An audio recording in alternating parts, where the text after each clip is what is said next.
Hey, y'all, Matt Smith back here with you. Week 5 SEC preview today. We will be into October on Friday, second month of the college football season. It's been a good one so far. We're not sure what we know at this point. We think we got two really good teams. What the heck we have after that, I don't know. So we're going to run through the slate. We got two really good ones, three big national games this week, two of them in the SEC. Also, two other games from the second tier that are fascinating. One team going on the road to a place where they've had a ton of success. Another one going on the road to a place where they've had absolutely no success. So, two really good matchups there. A couple other conference games that could be interesting but don't look that great on paper. And then two dogs. We'll spend very little time on those two at the end here. So let's start with the game day game. Noon Eastern in Athens, number 8 Arkansas, number 2 Georgia. Is this Georgia defense ready for probably their biggest test of the year now that we've seen what we've seen from Clemson over the past month? That 3-point performance from week 1 doesn't look quite as great for Georgia, but we know this is a great defense. But can they shut down a pretty diverse Arkansas attack with a good ground game, capable of getting deep on you with Treylon Burks? That's KJ Jefferson's strength. It's not throwing the ball 30 to 40 times a game. If Georgia's run defense forces Arkansas to do that, I think that's bad news for the Razorbacks. And it's hard to really doubt this Georgia defense right now. So while I think Arkansas will have more success than any of the other 4 teams Georgia has played to date this year, I don't think it'll be enough to probably even get them into the 20s. So it's on this Arkansas defense. I've praised Barry Odom so much over the past year and a half. He's so great at taking away a team's strength, and I think he'll do that for the most part on Saturday against Georgia. But we've seen enough diversity as well from this Georgia offense that I think they'll be okay getting into the mid-20s, probably get at least one short field or two from the defense. So I'm kind of thinking 28 to 13 range for Georgia. I'm going to take the points just because of my faith in Odom. I don't think Georgia will probably get into the 30s unless they get at least one defensive touchdown. That could happen, of course. But I'm going to go with that. I think Georgia's defense does shine. I think they'll be in control for the most part. They won't be able to quite pull away, but there won't be really any moments after the first quarter where you're thinking, gee, I think Arkansas's got a real good shot at this game. So I'll take the dogs to win. I'll take Arkansas to cover. Pretty low-scoring game. The under is probably my best bet of any side in that game. To Tuscaloosa, Ole Miss and Alabama, 3:30 CBS game. Matt Corral, Bryce Young, Lane Kiffin, Nick Saban. So many fascinating storylines here. We know the crazy stat from last year. Alabama had 764 available yards for its offense in their 11 drives based on where they started each drive and the sum of that. And Ole Miss allowed 723 of those. So only 41 yards prevented by the Ole Miss defense this year. That obviously can't happen again. And with Alabama's offense, not quite to the level of last year, with Ole Miss's defense moving from bad up to a pretty average group, I think, so far. I think there will be a bit more margin for error for Matt Corral and that Ole Miss offense. He's been a more mature quarterback. We saw in the Arkansas game when they were sitting back and forcing him to take short throws, do 10, 12 touchdown play drives or 10, 12 play drives to score touchdowns rather than getting the home runs. I think he's a more mature player this year, and if Alabama does that, I think Kiffin and Corral will be fine running the football, throwing the ball short, and eating up some time and keeping their defense off the field. So it'll be interesting to see how Nick Saban's defense plays this. Do they get more aggressive? Do they dare Ole Miss to run? Is this kind of like the Belichick game plan against the Rams back in the day where they just said, hey, we dare you to run the ball. We dare you to have enough patience to sit back and do that instead of airing it out like you want to do. And the Rams took the bait, kept throwing it, and they only scored 17 points. Patriots win the Super Bowl, and the rest is history. So is that kind of what Alabama does as well? And does Ole Miss take the bait?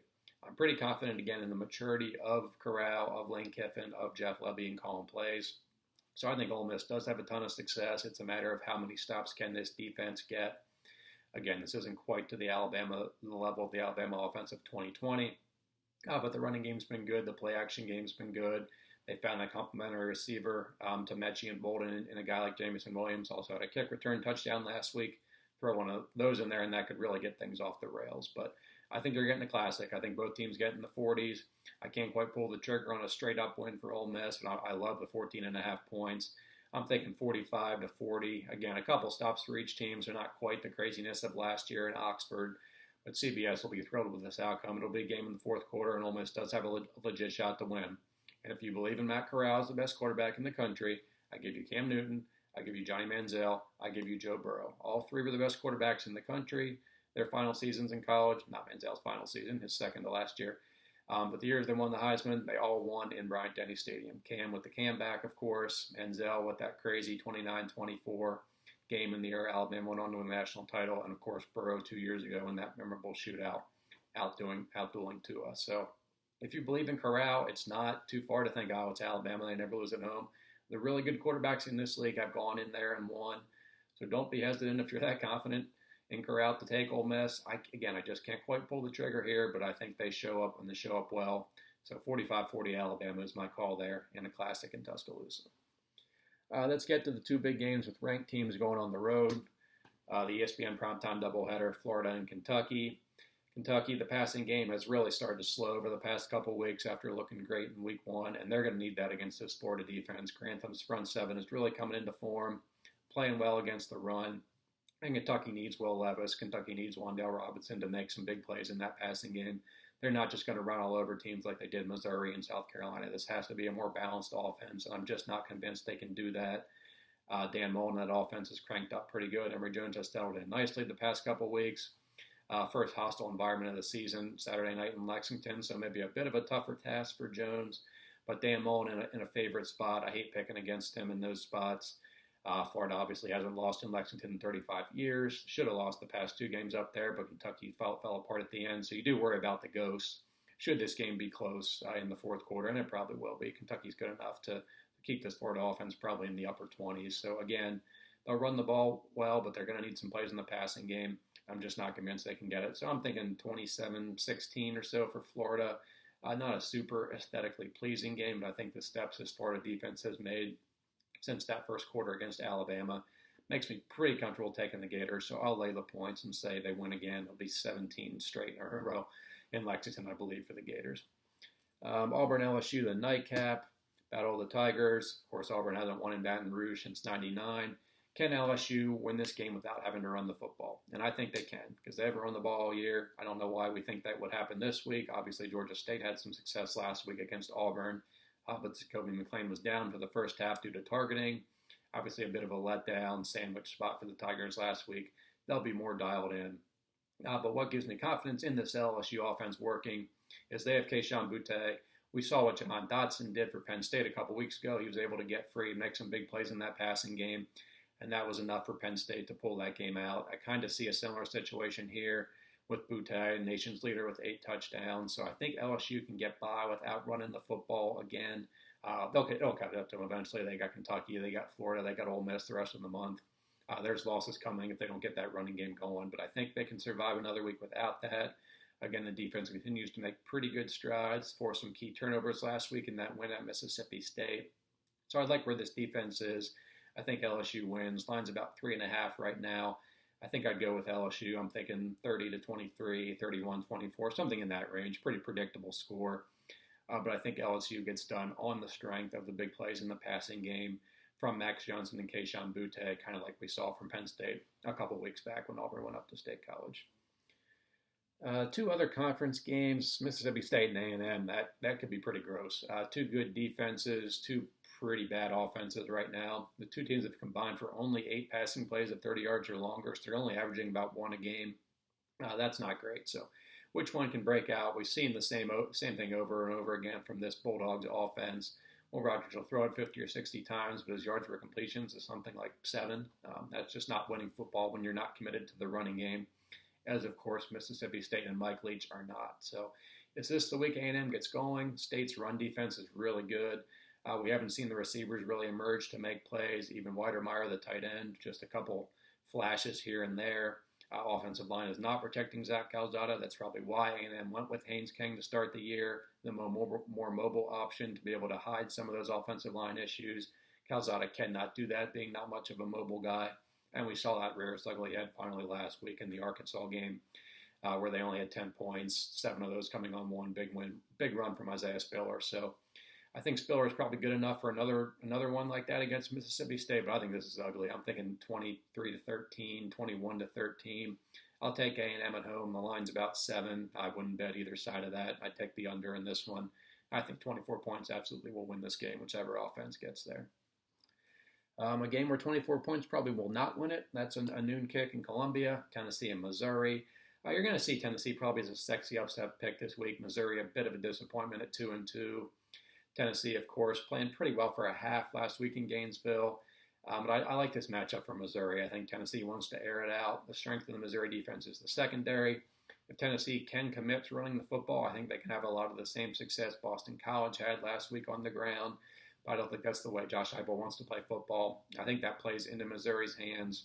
Now, Tigers do need to get Tyler Beatty going. Connor Bazelak's taken a beating the past few games at quarterback against Kentucky and BC. So they got him going a bit last week on the ground, but did most of their work through the air against the Eagles.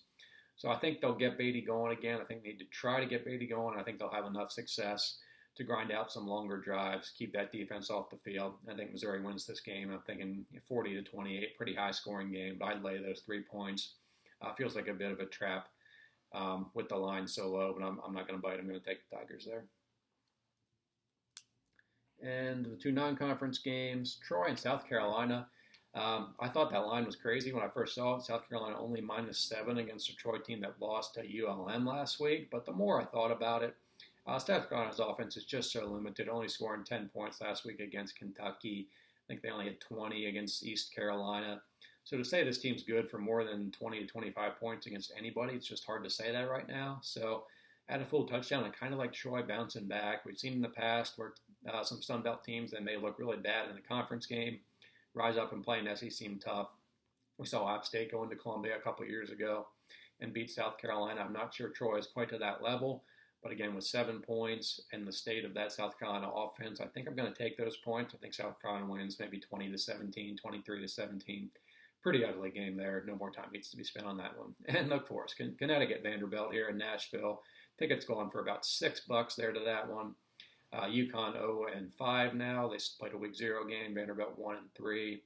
Vandy a 14.5-point favorite. Are they going to play both quarterbacks again? It looked like Ken Seals had taken command of that job after the Colorado State and Stanford games, but he was ineffective last week. Mike Wright came in and did a little bit better, all relative when you gain 77 yards for the game, of course.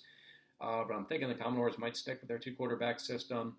Too many points, though, for this Vanderbilt team, 14.5, kind of like the South Carolina-Troy game. I think Vandy wins 23-16, something pretty gross like that. Let's get away from that. No more words need to be spoken about that game. So the national slate, very good. Kind of go in chronological order here. Hit on a couple of those games by TV window. So the early window, Michigan-Wisconsin, that's your Fox Big Noon game. Is Wisconsin completely broken? Can Graham Mertz be fixed? Michigan on the road for the first time. A lot of storylines there. That's pretty close to a pick'em right now. I think I'm going to go with Michigan just because I have no confidence in Mertz right now. Wisconsin offensive line is not where it used to be, and perhaps that fourth quarter of Notre Dame game last week might have just broken them. So I'll take Michigan on the road. They struggled last week against Rutgers, but I think they're a pretty complete team. Need to get that passing game going a little bit, but they may not matter on Saturday in Madison. Texas TCU also early. Longhorns have really bounced back nicely from that Arkansas game. TCU a tough loss to SMU last week. We'll come back to that game in a little bit. Line's about 4.5. I like the Longhorns. Louisville Wake Forest, the other early game I wanted to touch on. Louisville 3-1, took that early loss to Ole Miss. But played really well since, beat UCF, beat Florida State handily last week. Wake Forest is 4-0, pounded Virginia on the road last week. Had this similar situation a couple years back where Wake Forest was undefeated in October. Louisville went to Winston-Salem and knocked them off. So I think that's a really fascinating game. Wake Forest about a 7-point favorite. I'd take Louisville in the points there. I think this is a one-score game. So give me a full touchdown with the Cardinals, who I think are a pretty good team. And I've recovered nicely from that loss to Ole Miss in week 1. Let's jump to the late afternoon window, the other big national game of the day in South Bend. 7th-ranked Cincinnati, 9th-ranked Notre Dame. Bearcats a slight favorite, had the week off last week to rest up. Notre Dame obviously with an emotional win over Wisconsin. Brian Kelly breaking Duke Rockne's wins record. But for me, it's just hard to pick against Notre Dame right now unless they're against a team who's completely going to out-talent them. And Cincinnati certainly is not that type of team. Very, very solid on defense. Gardner, the cornerback's one of the best in the country. Desmond Ridder, who I don't love as an NFL prospect, but a really good college quarterback. They're a physical team. They won at Indiana a couple weeks ago, so shouldn't be intimidated by going on the road. Obviously only had the one loss last year to Georgia. Notre Dame 36-2 in the regular season going back to 2018. Lost at Georgia, lost at Michigan. That's it.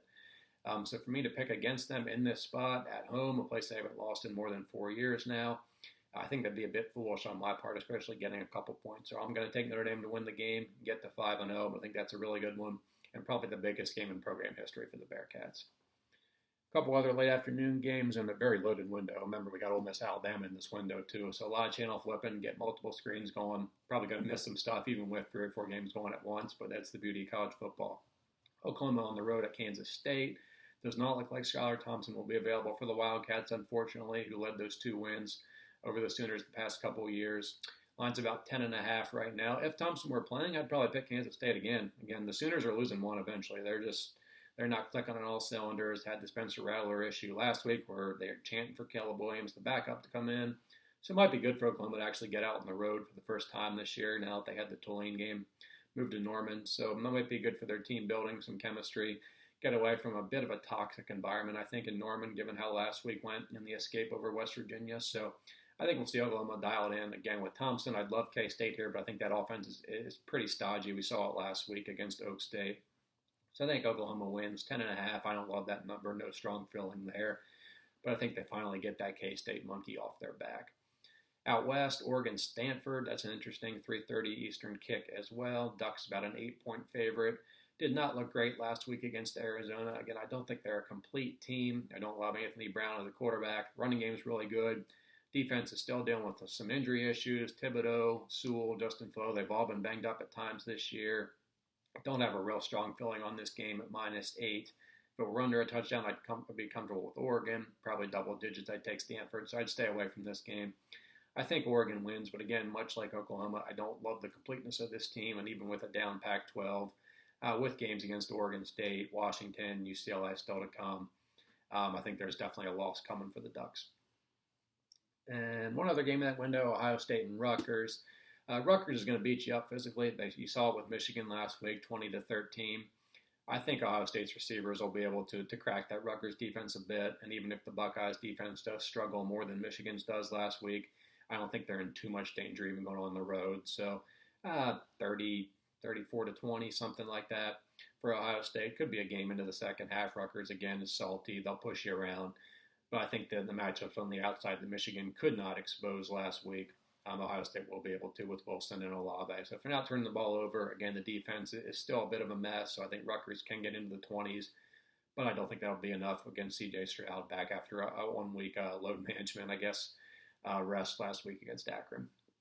Night window, a couple good games. Fascinating game in the Big 12. Baylor and Oklahoma State, both teams undefeated. One of those teams is going to get to 5-0.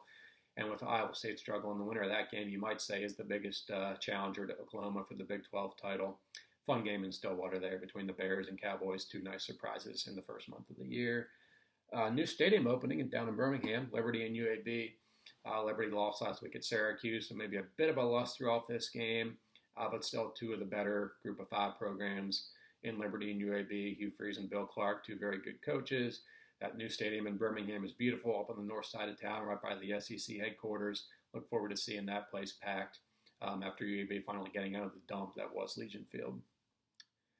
And Big Ten, a couple interesting games. Indiana at Penn State at night in State College. Tough atmosphere there for the Hoosiers to go in there at night. Again, won't be quite the same charged up crowd we probably saw for Auburn a couple weeks ago, with Indiana having a couple of losses, struggled on the road last week to get by Western Kentucky. So I think Penn State should be fine here. Indiana's not quite the team they were last year. Michael Penix does not look like the quarterback he was pre-injury. Defense is struggling a good bit, so I think Penn State should be fine to get to 5-0 before that showdown at Iowa next week. And Northwestern Nebraska, must win for Scott Frost. This was the key stretch for him, starting last week at Michigan State. Tough overtime loss there. They'll get Michigan next week in Lincoln. Got to beat Northwestern. That's not a good Wildcats team this year. They've lost to some bad Northwestern teams in the past at home, going back to their early years in the Big Ten. So a must-win for Scott Frost and the Huskers. I think they get it done. But again, it's Nebraska. The defense is playing really well, though, but given the history, it's hard to put too much faith in Scott Frost, especially if it's a close game going against a guy like Pat Fitzgerald. But I really like the state of that Huskers defense. I think they get it done and get back to 3-3. BC Clemson also in prime time. Can Clemson finally get going? Again, I think there's a breakout game coming from this offense. I just don't know when it's going to be. Love Jeff Hafley. I thought he stole that game last week without Phil Dracovic using the backup quarterback in the ground game to beat Missouri. That line, I think, is still over 2 touchdowns, so I'll definitely take BC in the points. I'd be surprised if BC loses the game by more than 10 points this year, to be honest. I just love that coaching staff so much. Love their identity, and definitely a winnable game for them. Probably should have won that game last year in DJ's first start. Let it get away at the end. but BC with the legit shot to get to 5-0 in Death Valley on Saturday night. And the late game, Arizona State, UCLA, probably for the Pac-12 South. It's kind of early in the year to say that, but with USC being such a mess, Utah does not look like Utah, and then Arizona and Colorado stink. I think the winner of that game in the Rose Bowl probably has the major inside track to Vegas in the Pac-12 championship game in December. Arizona State completely off the radar. They're 3-1, lost to BYU. I think it's their 5th straight game starting at 10 o'clock Eastern or later, so no one's really getting to see the Sun Devils. But if you can stay up late, a fun quarterback matchup between Jaden Daniels and Dorian Thompson-Robinson. And again, I expect the winner of this game to ultimately emerge as the Pac-12 South title game. So pour another pot of coffee around 8, 9 o'clock. Stay up as late as you can for the Sun Devils and Bruins on Saturday night in Pasadena. And I think that's it. I'll touch on a couple best bets. 2 games we touched on earlier. I like Texas -4.5 at TCU. I think the Longhorns are playing really well. Unless the team can push them around the trenches, we'll see that at some point this year. Maybe it's OU, maybe it's West Virginia, maybe it's K-State. I don't think TCU is that team after what I saw last week against SMU. So lay those 4.5 points on the road and take the Longhorns. I like Louisville +7 at Wake Forest. Again, I think that's a one-score game either way. Those two teams seem pretty even to me. So getting a full touchdown, I'll take the Cardinals on the road at Wake. Not a super hostile atmosphere there. A good team for Wake, but again, I think that they're pretty even, and I'll take the full touchdown. Michigan State -11 at versus Western Kentucky. That feels a bit like a trap. Western Kentucky played pretty well last week against Indiana. Michigan State, obviously, offense struggled a bit last week. Needed that punt return touchdown to survive Nebraska last week. So I see why the line is where it is, but I'm going to take the bait and take Michigan State -11 there. Mountain West, New Mexico, 10.5-point home dog against Air Force. I like New Mexico as an improving team in the Mountain West. Air Force lost at home to Utah State a couple of weeks back, so I'll take those 10.5 with the Lobos at home. And finally, Louisiana Tech in a letdown spot for NC State. Bulldog getting 20.5 in Raleigh. These two teams actually both played Mississippi State in the first 2 weeks. Louisiana Tech was up 20 points in Starkville before blowing it. NC State got blown out in Starkville, so if you're a transitive property fan, you probably love Louisiana Tech here. It doesn't always hold true in college football, but still, because it's a letdown spot for the Wolfpack coming off the Clemson win, I'm going to take that 20.5 points and say Skip Holtz's Bulldogs keep it close in Raleigh. So I think that wraps it up. This is a great week. Next week is actually even better, but with 3 massive national games in Arkansas, Georgia, Ole Miss-Alabama, and Cincinnati, Notre Dame, plus those other fun ones we touched on, like Florida, Kentucky, and Auburn-LSU. This should be a really good day. FCC's probably got about 12.5 hours of wire-to-wire football from noon Eastern to about 12:30 Eastern by the time that game's over in Baton Rouge. So this is going to be a great day. It's October. It's probably the best month of the year for college football. Enjoy it. I'll be back Sunday to recap. Please like and subscribe to my channel here. southernpigskin.com for my written preview. That'll be up late Wednesday night or Thursday morning. And I'll be back Sunday to wrap it up. Follow me on Twitter, of course, as well, @MattSmithCFB. Thanks so much for watching, guys. Talk to y'all soon.